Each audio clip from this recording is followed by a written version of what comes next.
Welcome back, AP. Welcome back to it. Welcome back to your flipped classroom and our continuing discussion of the rise of absolutism, which the College Board, of course, does conveniently leaves out to the complete end of this unit, but it's completely fine, all right? The biggest thing about it is we are still all up in Unit 3 talking about constitutionalism, absolutism, and the bulk of this entire unit really actually talks more than anything else about Europe during the 1600s, right? It really focuses in on Europe and its changing economic landscape following the period of exploration, following the Renaissance, following the Reformation, and its growing influence throughout the world, right? So the biggest thing that we need to understand, though, is where we left off in class, right? We left off in our last class before exams talking about the rise of this thing known as the agricultural revolution, right? We started about it talking about like the Dutch and the English beginning to drain their swamps and then create like areas to make farmable land. We talked about crop rotation. We talked about the seed drill. We talked about a lot of different stuff, right? That is going to increase agricultural productivity while getting rid of this really stupid old system known as the open field system, right? Because this right here is the feudal way of farming. Now, this is a question a lot of y'all got wrong on your last test, right? This is the feudal way of farming, and the agricultural revolution will expose the inefficiencies of that open field slash fallowing system, right? Now, the biggest thing about it, though, okay, going into it, is that's where we left off, right? And everything that we talked about in the front half of this unit will be fair game on your next test. Now, I'm not going to ask a lot of questions about it, just very simple ones, right? Like a couple probably stimulus-based ones, something very tiny, and then going on and moving into the bulk of what we're actually getting into now, right? So just kind of know that, like, this is still Unit 3, so our next test will cover some bits and pieces of the Unit 3 stuff, right? Talking about the difference between absolutism and constitutionalism, the English Civil War period, and then the agricultural revolution. But going into it, we now need to start talking more about the effects of the agricultural revolution and what's going to end up happening, right? What are the effects of this revolution? Really focusing in on the enclosure movement, right? Now, what's going to end up going down is this thing known as the enclosure movement that follows the agricultural revolution, and it begins in England and then spreads to the bulk of continental Europe as well. And it's basically just going to be an increase in the efficiency of output on product, or excuse me, increase the efficiency of product creation on farms, right? Or product growing and developing on farms, right? So going into it, we have to understand, though, when we're looking at the effects of the enclosure system and we are looking at the effects of the agricultural revolution, there are two different groups that you can really focus in on. You have the effects on the rich, and then you have the effects on the poor, right? So starting off with everything, you need to understand, oh my god, sorry about that little technical glitch, but we have the effects on the rich and the effects on the poor of the agricultural revolution, right? So first and foremost, you have to understand, focusing on the rich first, you are going to see what is known as the beginnings of the commercialization of agriculture, right? We are going to see a very much large uptick in the growth of market shares in the agricultural systems, right? And you're going to really see this by the increased use of land and the efficient use of the land that is actually available. This is best seen through this thing called the Enclosure Acts of 1604 in England, and or also known as the enclosure movement, right? And so what's basically going to happen is the abolishment of communal land. I need you to go ahead and write that down. The abolishment of communal land, right? Because the feudal way of farming, or the old manor way of farming, was basically like the manor or the feudal lord owned all the land, and then a village was set up near it where the serfs and the peasants lived, right? And they are going to farm those certain strips. They're going to allow some to fallow throughout the year, and it's going to be pretty inefficient, right? Because you have a lot of strips of unused land, right? You have a lot of strips of where the peasants could walk. You had roadways and all this other stuff. But what's going to end up happening, though, is in 1604, the Parliament will pass an act that's going to create a system known as the enclosure movement, where everything begins to get fenced in, right? They actually take the land and subdivide it up into these little different plots, and then peasants live on these little different plots, and they farm individual little amounts of different crops, right? Like one will be used for turnips this year, one for barley, one for wheat, one for clover, and animal husbandry, and then we'll rotate them all around, right? The thing about it, though, is it's basically going to eradicate the concept of villages, communal land, and anything social that existed before 1604, right? And what kind of effect is this going to have on the poor? Well, the small landholders, right, that did or may have owned a little bit of that land can't compete with these really big farms that are now subdividing everything and using a more efficient system, right? So what's going to end up happening is they're going to lose their farms to competition, right? They're not going to be able to produce or keep up with these lords that are now enclosing all of their land. So what's going to happen is the lords are going to buy that land off of them because the farmers have no other choice, right? And of course, what's going to end up happening is a lot of them are going to have to move to cities, but we'll get to to that here in a second, right? And then on the flip side, what's going to end up happening, though, is the lords and owners of the land that is now being enclosed are going to make a heck of a lot more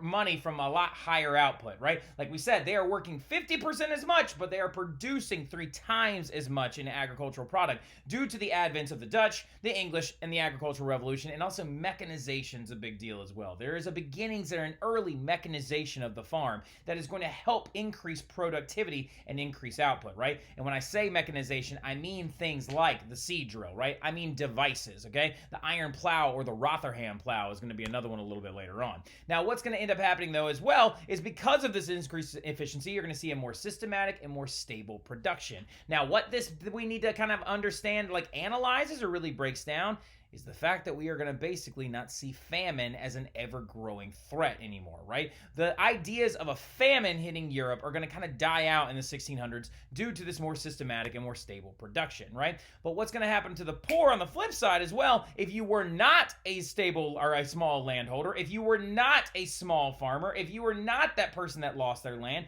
and maybe you're one of the workers in the enclosure system that lives in one of these small little areas, you are going to be adopting something very special, right? So something very neat and awesome, and I love to explain this every single year, is going to begin to crop up during the agricultural revolution itself, right? What ends up going down, though, is exactly what I said, right? That ratio of we're working half as much but producing 3 times as much is really going to be important, right? Because if we're only working half of the amount that we used to, that means there's a lot of hours during the day left over. And some of you are like, is this creating more time for leisure? Yes, it is. But also, remember how people operate. If you are poor and you have time, you're going to work extra so you can maybe make a little bit of cash, right? And so what's going to happen is the creation of this thing called the cottage industry, which will later evolve into what is known as the putting out system, right? For those who stayed rural and did not get forced to move into the cities like these other small landholders and stuff like that, they're going to stay out there in the rural areas and they're going to begin to produce things in their homes, right? This is known as the cottage industry, right? So inside the cottages of the people that lived on this lorded land that had been broken up into enclosures, they're going to begin to adopt small handcraft or like small handcrafting work, right? For example, you have a woman right here who is spinning thread, right? She is using a spinning wheel to actually create thread, right? And then of course you got grandma right over here who's actually collecting that into yarn and who is actually balling it into yarn, which could then be very well sold off and it can actually make a little bit of extra scratch, right? So like you have to understand that they are working for the lord or the manor owner and stuff like that, creating this new type of like cloth-based, cottage-based industry, right? Why is this going to blow up in England? Because England has been herding sheep for thousands of years, right? So of course the textile industry is going to be something that is very, very accessible to them, right? Now, really quickly though, let's say hypothetically speaking, we're looking at the cottage industry right down here, okay? And we have a family that's doing all the steps, right? They're carding the wool by separating it into its fibers. They're then spinning it into thread, and then they're then using a loom to create it into cloth, right? Well, the problem with this is that's one family doing all the steps, right? And it's not that efficient. So what's going to end up happening though is the putting out system will be adopted. This cottage industry will evolve into what is known as the putting out system. And this right here is a really great infographic of the putting out system, because what would end up happening is instead of one family doing all of the work like they did in the early form of the cottage industry, they're actually going to separate it. Merchants will arrive from towns and cities, right, carrying with them cotton or wool, right, the raw material itself, and they will then bring it to one family's cottage, right? One family might be the carders, right, which they actually separated. Then they pick it up and they take it to the spinner's cottage, right? And the spinners then spin it into thread. Then they take it to the weaver's cottage where they have a huge loom inside of their house and they loom it into textiles. And then the finished cloth goes back to town and gets sold off, right? That right there is the putting out system. And this efficiency will be coupled with the agricultural revolution to create a lot more economic gain in a lot of these countries, right? Now going into it though as well, that right there is going to inspire the rich to do something. And it's like, wait a minute, what if we opened things like this in cities and we made even more stuff, right? And it's going to lead to the growth of the earliest factory systems in Europe, right? In the 1600s, the rich will then begin to invest in cities and start creating little early factories, right? And so this is going to stimulate the economy even further, making Europe a very large powerhouse when it comes to the production of goods, right? Now, this is a big thing as well, though. If you have increased job opportunities in the cities, if you have these small landholders being forced to move in there, you're going to have urbanization, right? And urbanization is when people are beginning to move to cities to find work. Because if you're not somebody that worked in the cottage industry or the putting out system, you still need a job, right? And so they're moving to cities to find that labor, right? Which is going to lead to cities becoming disgusting and absolutely gross because they don't have any sewage systems. They don't have ways to actually kind of keep these places clean. So you're going to have like outbreaks of cholera and other diseases that you could get from dirty water, right? And then also what you're going to see as well, though, is the guilds are going to begin to die out, right? Like, so like now, the guilds, the things that literally were the seeds of the Renaissance, the things that brought Europe back from the Middle Ages and a crappy like economy, the guilds will begin to die because guilds were seen as restrictive, right? Like they were seen as restrictive. They limited women participation, different religious participation, and they also set prices too high on goods, right? And so it actually went against the concept of competition in early capitalism, right? So the guilds will begin to die out, right? Women are also going to lose a lot of their labor roles that you're going to see in rural areas, and you're going to see more of an entrenchment of negative like views of women's rights, okay? Now, really quickly though, what we need to understand though is that both people, rich and poor, this is also going to help lead to a population boom, but we'll talk more about that later. And the question that we also need to understand is that all of this is going on in Western Europe, right? All of this is happening in places like France, Spain, and England, right? And this is happening also in some of the northern territories of what is the Holy Roman Empire, and it's definitely happening in the Netherlands, right, with the Dutch, all right? So what we need to understand, though, is that's all in Western Europe. Well, what about Eastern Europe? The Eastern Europeans are actually going to double down on feudalism, right? And they actually use it, and it becomes more important to them because they do not have access to ports and port vessels like the Western Europeans do, right, to actually participate in this global economy. Now, going into it, what we need to understand, though, is that these new economic practices of the cottage industry, the putting out system, early factories, urbanization, and also increased movement of product in the Western European countries is going to lead to the growth of new types of economics, right? You're going to see the growth of early factories, and that's going to lay the foundation for the Industrial Revolution of the 1700s. You're going to also see a growing money economy because the people that participated in the cottage industry or the putting out system are being paid a wage now, right? And so that's leading to what is known as consumerism, because if you have money, you might go out and spend it. You might buy something for your family. You might go get Christmas gifts, right? You might actually decide to all stop eating out of the same bowl and maybe give each other a bowl to eat out of individually, right? Which is known as consumerism.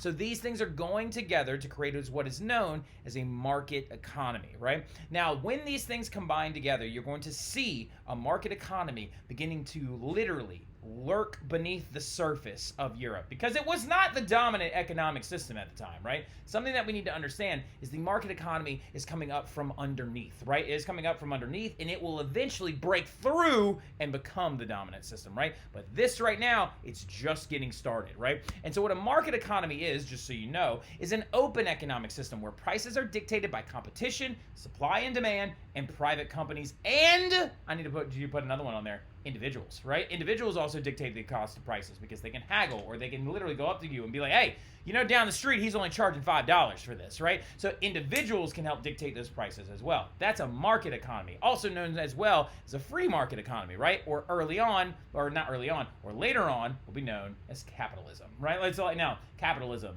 the scourge of the earth, if you ask some people. Now, going into it, though, we have to understand that this right here is, again, not the dominant system, right? It is just beginning, right? Because literally we're going to see this conjectured as far as into the 1700s. One of the very earliest thinkers of Europe that actually conjectured on this idea was a man by the name of Adam Smith, right? He's a Scottish philosopher that will pop up during the Enlightenment period, and he wrote a very famous book known as The Wealth of Nations, where he began to see and realize that a market economy was growing. And he said literally that this will overtake the system of mercantilism that is being used at the time, right? And more on him later. We will talk about his entire concept on him later, but he basically just talks about how stupid it is to have a state-ran economy and how mercantilism is super, super dumb, and it needs to be replaced by a free market system because free market systems not only benefit companies, but it benefits consumers as well because prices are dictated by the market, not by the government, right? And so this is very, very important. And literally what this is going to lead to, though, is the growth of new financial techniques and investment in this new market economy, right? New financial techniques that will invest into this new market economy include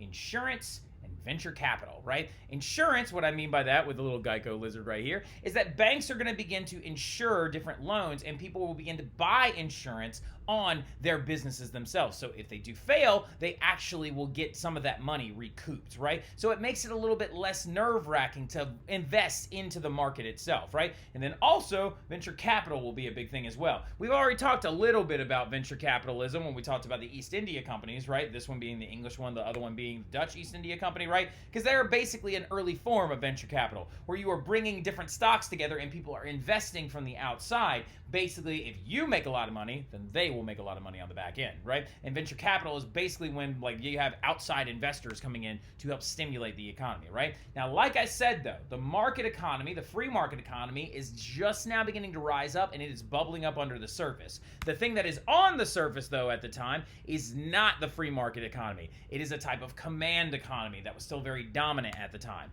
And what a command economy is an economic system where the government controls the production and distribution of goods and services, right? So think about it this way. A command economy is when they are commanding you. They are telling you what you will do. The government is being like, no, the price will be set at this. No, you will make this. No, you will make that, right? And you can see command economies throughout all different parts of history. But the best thing that some of you might have a little bit of emphasis to understand about command versus free market economics is for those of you who know anything at all about the Cold War, right? The Cold War, of course, in the 1960s was waged hard, very hard, between America and the Soviet Union, right? Also known as the USSR, right? So going into that, we need to understand that the Americas, or America, was a capitalistic free market society. And this scared and freaked out the Soviet Union, which was a command economy, where the government set all the prices and the government set distribution and the government did all like the actual functionality of the economy, and they ran everything based on their decisions by the government or by the state, right? So now what we need to understand though is like you understanding going into it, using that as a little bit of a background example,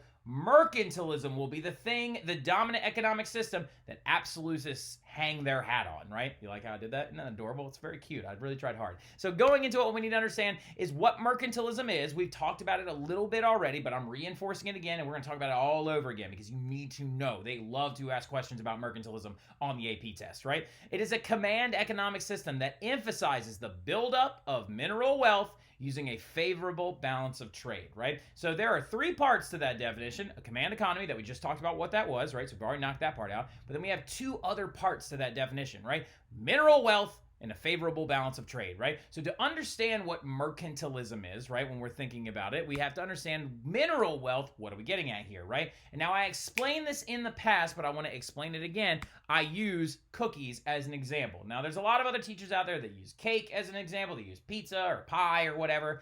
I think cookies are a great example because of Abigail Winningham, who is one of our former band members and a former AP European history nerd who did a great job, busted out a 4 on this test. She came up with this example to actually understand the concept of mercantilism, right? Because she basically pitched it like this. I want you to imagine for a moment that there are only a finite number of cookies in the world, right? That there's only a certain number of them, right? And it has already been predetermined, okay, by God or whoever you want to give it the predetermination value to, but there's only a certain number, right? There's only a certain number of chocolate chip. There's only a certain number of oatmeal cookies. There's only a certain number of snickerdoodles out there, right? And so the thing about it is you want to make sure that you have as many of those cookies as you possibly can have, right? You want to make sure that your cookie jar is full, because if yours is full and others are empty, then you are winning, right? It is adding to your glory, it is adding to your reputation, and it is also bolstering the situation in your household, right? You want as many of those cookies in your jar, because the more cookies you have means the less someone else has, and the more you are winning, right? So now really quickly, instead of cookies, now I want you to imagine it's gold and silver, right? So literally the way these entire systems worked is basically these countries wanted to make sure they had the most gold or silver in their banks, right? Not just cookies in their jar. And now how do you acquire more gold and silver though to fill your cookie jar or your bank vaults or your savings account, right? How do you do that? The biggest answer is colonies, right? The biggest answer at the time to try and acquire more mineral wealth, to make more money, to have more cookies, is to establish more more colonies, right? Mostly due to the fact that colonies produced goods like that right there being tobacco that are going to make your economy and your country a lot more money, right? So colonial expansion is going to be one of the biggest ways that you're going to increase the amount of money you have in your vaults, right? Because they are going to be able to acquire a lot of new goods to try and add cookies to your jar, right? Including gold and silver, right? Actual cookies, right, are going to be coming in because they are mining them out of places like Central and South America, right? You also have raw materials that are being brought in or unprocessed goods, right? For example, a good example of a raw material that was coming in to Europe at the time from these colonies is timber from North America that would be used to make more boats and ships so they could ship more goods on the, of course, transatlantic trade, aka the triangular trade, right? So now we need to understand as well that wealth-producing crops like tobacco and sugarcane are going to be grown in these areas that will, of course, need to have money exchanged to acquire them, right? Because literally France was producing somewhere in the neighborhood of 60% of the world's sugar from one of their colonies in the Caribbean, right? Known as Saint-Domingue, which will later be known as Haiti, right? And now also, this is raising your mineral wealth, right? This whole process is. Now, really quickly, what kind of effects, though, is this going to have in the colonial areas? Well, we talked about this already, but I want to remind you, it's going to lead to the re-entrenchment of slave labor, right? Slave labor will be used to grow more of these raw materials, harvest more of these raw materials, ship more of these raw materials, and make these countries more money.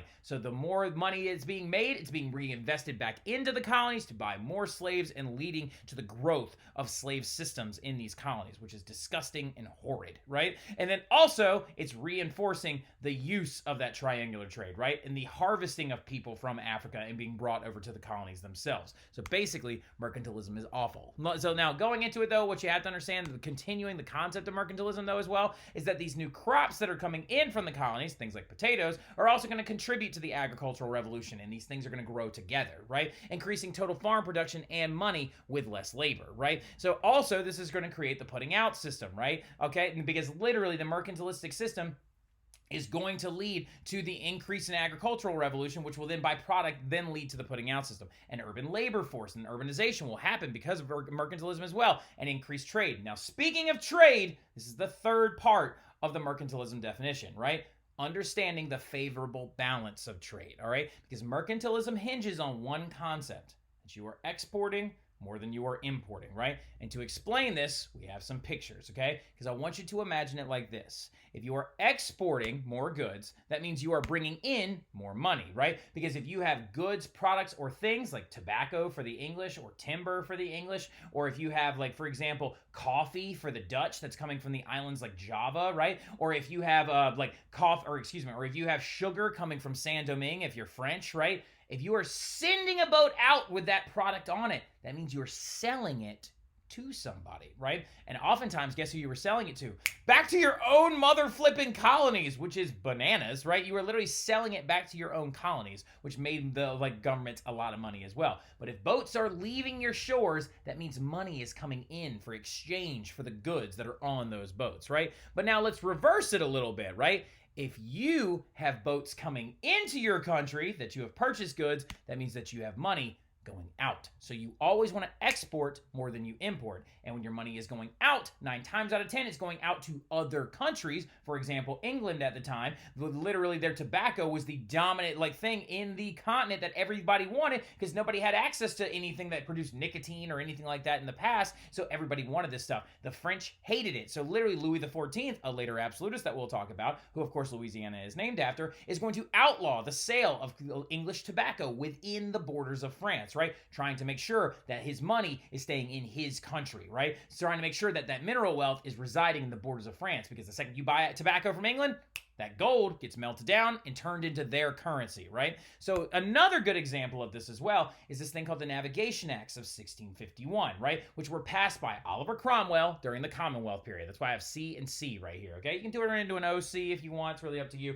But in 1651, the Navigation Acts will be passed, right? Because this was a big problem he was dealing with. The colonists were buying a lot of products, not from the British, but from the Dutch, right? They were buying tea from the Dutch. They were buying sugar from the Dutch. They were buying coffee from the Dutch. And that meant that that money that belonged to England, in Oliver Cromwell's mind, was going into the Dutch economy, helping lead to a golden age they're going to have that we're going to talk about in class, right? So the thing about it, though, is what he's going to do is he's going to pass the Navigation Acts using his Rump Parliament, right? And the Rump Parliament will make it so that the colonies can only buy goods shipped on British vessels. That right there is a mercantilistic law, right? Literally the state telling you who you can and cannot buy from. Now, eventually, this system will falter. Mercantilism will die and will be replaced by a free market system, because free market systems are a little bit more beneficial for governments, because if the consumers are making more money, you just tax them, right? And you just call it a day. So going into it, though, this system will eventually falter and be replaced by a free market system because of its weaknesses. And one of its key weaknesses